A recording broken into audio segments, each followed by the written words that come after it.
오늘 보실 말씀은 누가복음 19장 28절에서 48절까지의 말씀입니다. 예수께서 이 말씀을 하시고 예루살렘을 향하여 앞서서 가시더라. 감람원이라 불리는 산 쪽에 있는 벳바게와 베다니에 가까이 가셨을 때에 제자 중 둘을 보내시며 이르시되 너희는 맞은편 마을로 가라. 그리로 들어가면 아직 아무도 타보지 않은 나귀 새끼가 매여 있는 것을 보리니 풀어 끌고 오라. 만일 누가 너에게 어찌하여 푸느냐 묻거든 말하기를 주가 쓰시겠다 하라 하시매 보내심을 받은 자들이 가서 그 말씀하신 대로 만난지라. 나귀 새끼를 풀 때에 그 임자들이 이르되 어찌하여 나귀 새끼를 푸느냐 대답하되 주께서 쓰시겠다 하고 그것을 예수께로 끌고 와서 자기들의 겉옷을 나귀 새끼 위에 걸쳐놓고 예수를 태우니 가실 때에 그들이 자기의 겉옷을 길에 펴더라. 이미 감난산 내리막길에 가까이 오심에 제자의 온 무리가 자기들이 본 바 모든 능한 일로 인하여 기뻐하며 큰 소리로 하나님을 찬양하여 이르되 찬송하리로다.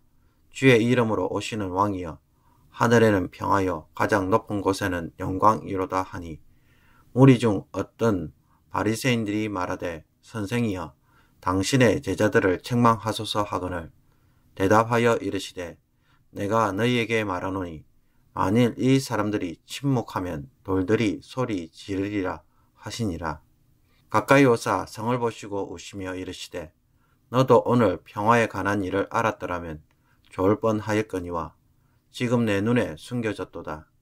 날이 이럴지라 내 원수들이 토툰을 쌓고 너를 둘러 사면으로 가두고 또 너와 및 그 가운데 있는 내 자식들을 땅에 메어치며 돌 하나도 돌 위에 남기지 아니하리니 이는 내가 보살핌 받는 날을 알지 못함을 인함이라 하시니라.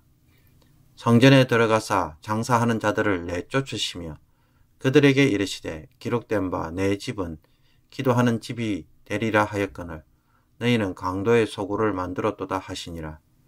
예수께서 날마다 성전에서 가르치시니 대제사장들과 서기관들과 백성의 지도자들이 그를 죽이려고 꾀하되 백성이 다 그에게 귀를 기울여 들으므로 어찌할 방도를 찾지 못하였더라.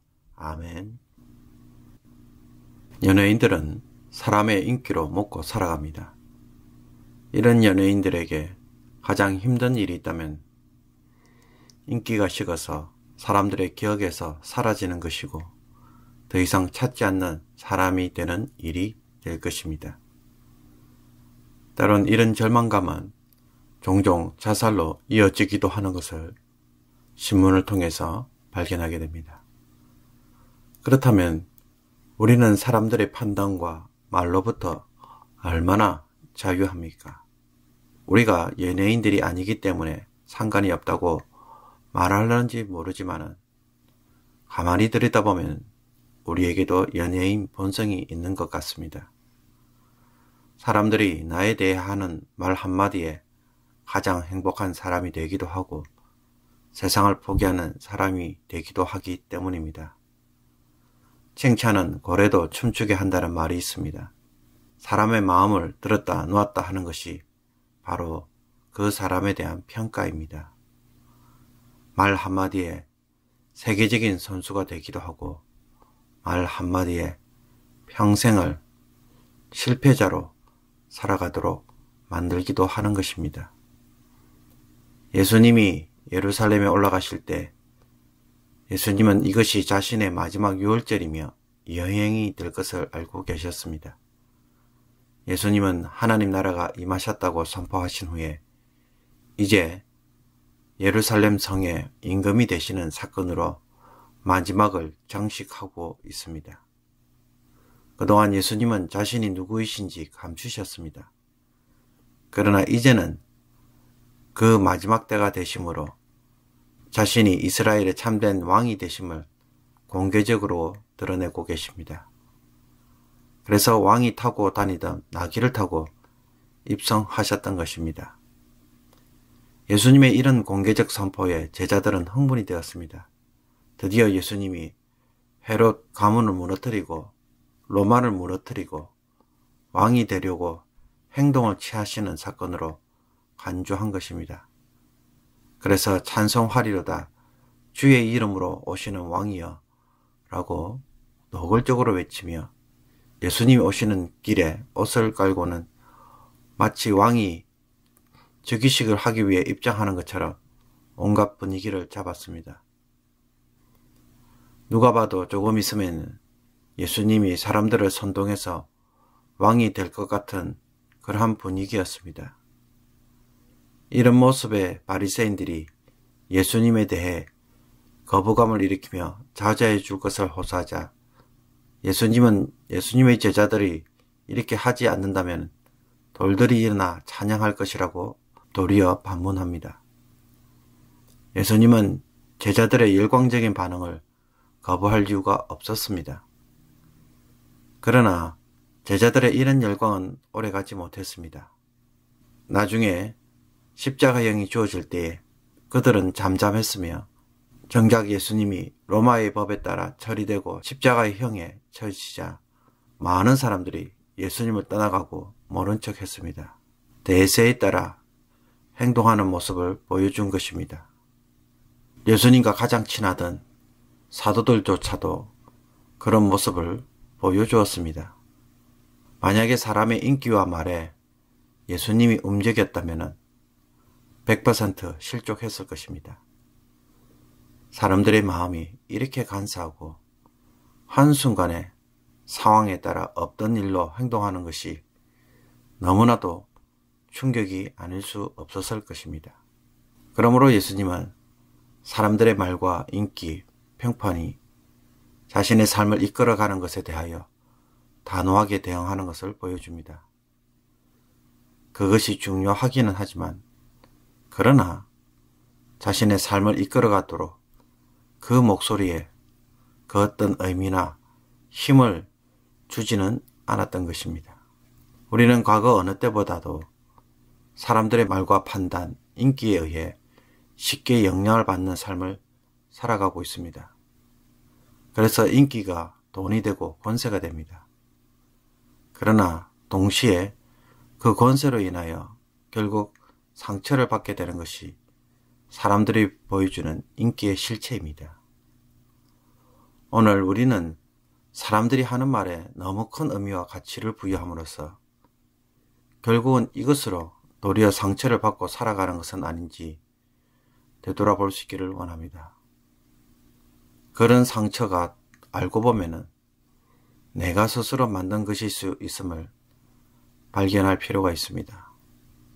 처음부터 취하지 않았다면 상처받을 이유도 없었기 때문입니다. 세상에서 믿음의 길을 걷는 것은 이처럼 사람들의 말에 왔다 갔다 하지 않을 때 비로소 가능합니다. 사람들의 말이 홍수처럼 임하는 세대에서 그 목소리에 귀를 기울이지 않는 사람은 하나님이 하시는 말씀에만 귀를 기울이는 사람일 것입니다. 그리고 그 사람이 주님처럼 쓰임받는 사람이 될 수 있을 것입니다. 사랑하는 성도 여러분, 아무리 좋은 말이라고 해도 때론 그것을 듣고 버릴 수 있어야 합니다. 그것을 마음에 두는 순간 우리는 나중에 넘어지는 자기를 발견할 수 있다는 것을 오늘 말씀을 통하여 잊지 않아야 되겠습니다. 기도드리겠습니다. 하나님 아버지, 오늘 말씀을 통해 사람이 하는 말에는 쉽게 상처를 받으면서도 하나님이 하시는 말에는 전혀 반응하지 않는 이중적인 우리의 모습을 깨닫습니다. 용서하여 주옵소서. 또한 사람들이 무심코 던진 말 한마디에 나의 자존심이 상하고 거칠게 싸우며 좌절하는 우리들 모습 속에서 우리가 얼마나 사람들의 말에 집착하며 살아가는지도 깨닫게 됩니다. 사람들이 나에게 상처를 준 것이 아니라 내가 스스로 그 말을 마음에 담음으로 상처를 받을 수밖에 없는 삶을 살아가고 있지 않는지 스스로 되돌아보기를 원합니다. 이런 일에 자유하는 마음을 주옵소서. 미워하거나 혹은 스스로 상처받고 무너지는 일들을 반복하지 않게 하여 주옵소서.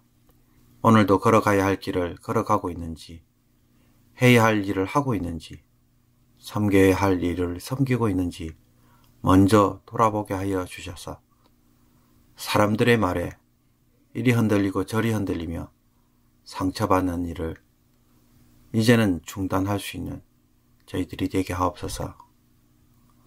오늘 하루 주님께서 우리들의 삶을 또 주장해 주시기를 원합니다. 예수님의 마음을 품음으로 세상을 이기며 살아가는 강한 믿음의 사람이 되게 하여 주옵소서. 예수 그리스도의 이름으로 기도하옵나이다. 아멘. 주기도문으로 마치도록 하겠습니다.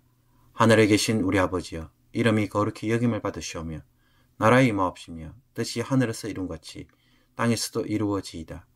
오늘날 우리에게 일용할 양식을 주옵시고 우리가 우리에게 죄진 자를 사하여 준 것 같이 우리의 죄를 사하여 주옵시고 우리를 시험에 들게 하지 마옵시고 다만 악에서 구하옵소서.